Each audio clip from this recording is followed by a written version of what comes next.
One more thing I wanted to mention before you actually get started is our YouTube channel. This channel is where you're going to want to go after you finish 30 Days of Python to learn specifically Django so you can build web applications.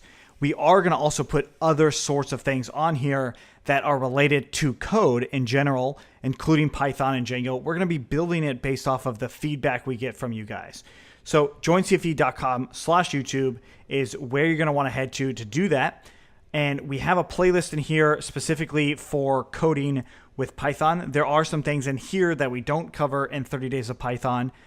So those might be worth checking out. And then a few other things, try Django 1.8.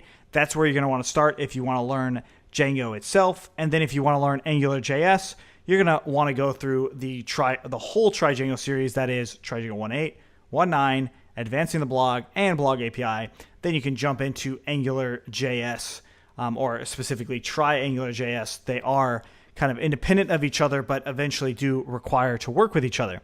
So those are a couple things there. And then another thing I wanted to mention was if you go to joincfe.com/suggest, this is actually what's going to take you to our suggestion page that you can write suggestions for all sorts of projects, right? So any project or topic, if you have a suggestion, this is where you can do it.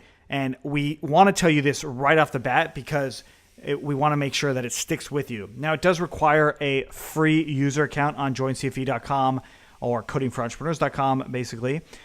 You do need a free account to at least add suggestions and upvote them and all that. But this is something that we want to have available for everybody because we build a lot of our content based off of the feedback that you guys get. Now, that content is a culmination of what you see in 30 Days of Python, but also in so many of our other projects. So that's some of the free stuff and the ways to interact with us. And of course, as we said in the Getting Help video, you're definitely going to want to check out our knock Q&A or our question and answer section to get more general questions answered about any sort of thing that we might be able to answer. So if it's something that's not relevant to us at all, then we probably can't answer it. But anything from coding to entrepreneurship to getting a job, all of those sorts of things are things that we cover and talk about in those Q&A sessions. So thanks so much for watching, and we'll see you in the next one.